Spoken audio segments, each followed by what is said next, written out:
लाशों के साथ सेक्स करने वाला इलेक्ट्रीशियन। इंग्लैंड के ईस्ट ससेक्स राज्य में ब्रिटिश पुलिस को 34 सालों से 2 युवतियों के हत्यारे की तलाश थी। इसके लिए पुलिस ने जबरदस्त जाल बिछा रखा था, फिर भी हत्यारे पकड़ से बाहर थे। इस कारण पुलिस ने जासूसों की टीम भी लगाई।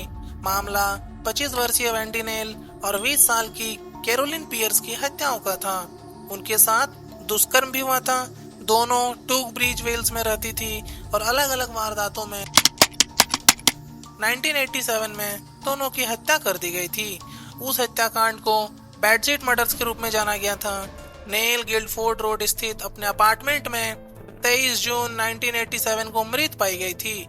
पुलिस को इसकी सूचना उसके मंगेतर ने दी थी। उसके शरीर पर कई जख्म थे, जबकि पियर्स की लाश उसी साल 5 महीने बाद 24 नवंबर को उनके घर से 40 मील दूर बांध के पानी में तैरती हुई बरामद हुई थी।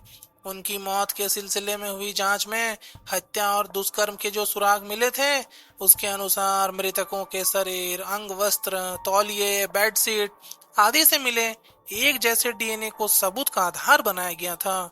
उस डीएनए वाले व्यक्ति का पता लगाने के लिए 15 दिसंबर 1987 को अदालती आदेश के बाद ब्रिटिश पुलिस ने जांच पड़ताल शुरू कर दी थी।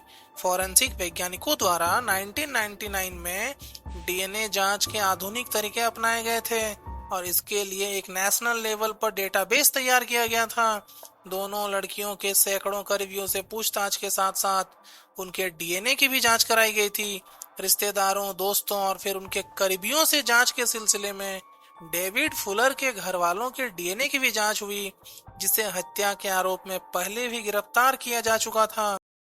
You're under arrest on suspicion of the murders of Wendy Nell and Caroline Pierce in 1987. इस तरह पुलिस को अंततः 2019 में सफलता मिल ही गई, लेकिन कोरोना संक्रमण की वजह से उसकी गिरफ्तारी 3 दिसंबर 2020 को हो पाई।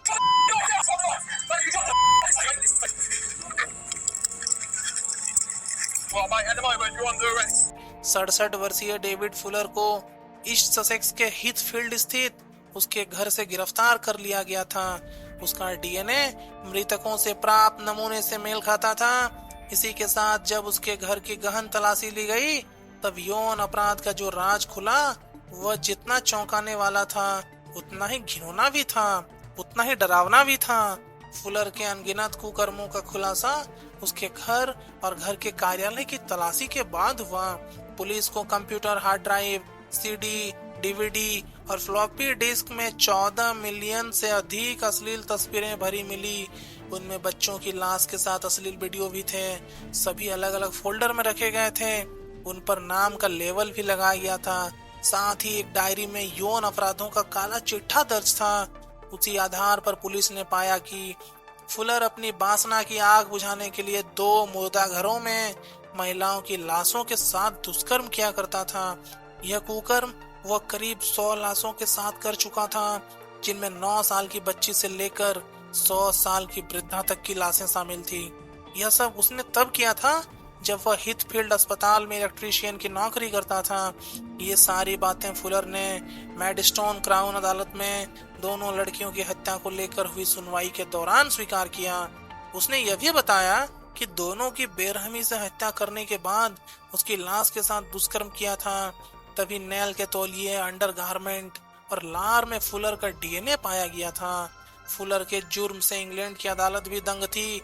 कोर्ट ने माना कि ब्रिटेन या कहें कि दुनिया के इतिहास में इतना खौफनाक और दर्दनाक वाकई शायद कभी नहीं गुजरा।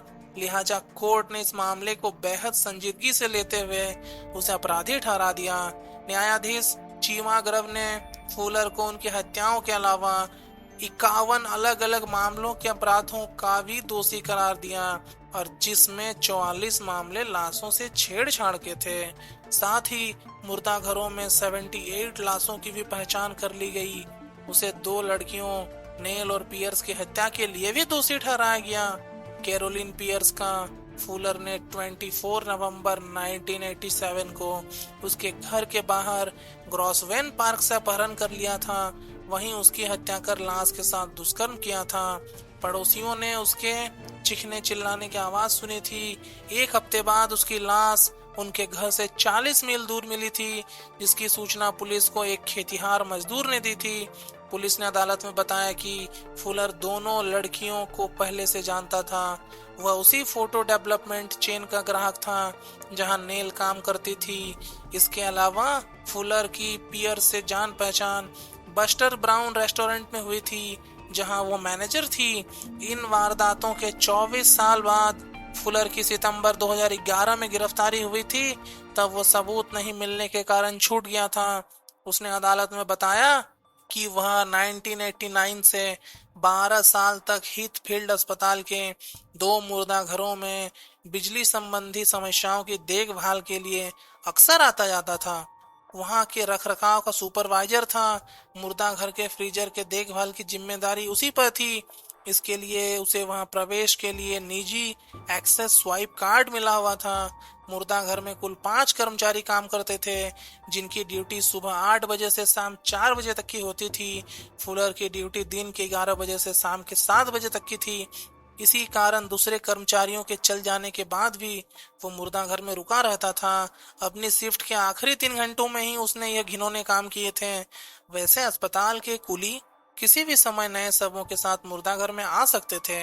यह फुलर के लिए पोस्टमार्टम कक्ष में प्रवेश करने का अच्छा मौका होता था। फुलर पोस्टमार्टम कक्ष में चला जाता था। ऐसा करते हुए किसी का ध्यान उस पर नहीं जाता था। मुर्दा घर के अन्य हिस्सों की तुलना में शवों की गरिमा को ध्यान में रखते हुए पोस्टमार्टम कक्ष में कोई सीसीटीवी कैमरे नहीं लगाए गए थे। हालांकि मुर्दा घर की ओर जाने वाली गलियारों सहित अन्य क्षेत्रों पर निगरानी के लिए सीसीटीवी कैमरे लगे हुए थे। इस नतीजे तक पहुंचने में इंग्लैंड पुलिस को 2.5 मिलियन यूरो यानी 21.42 करोड़ रुपए खर्च करने पड़े थे। फुलर के अपराध मुर्दा घर की लाशों के साथ यौनाचार तक ही सीमित नहीं थे, बल्कि इसे यादगार बनाए रखने के लिए उसने एक डायरी भी बना रखी थी। वो लाशों के साथ यौन संबंध बनाने के बाद बकायदा उस घटना को अपने अनुभवों के साथ डायरी में नोट करता था। यही नहीं, उसने सेक्स की फ्यूचर प्लानिंग तक कर रखी थी।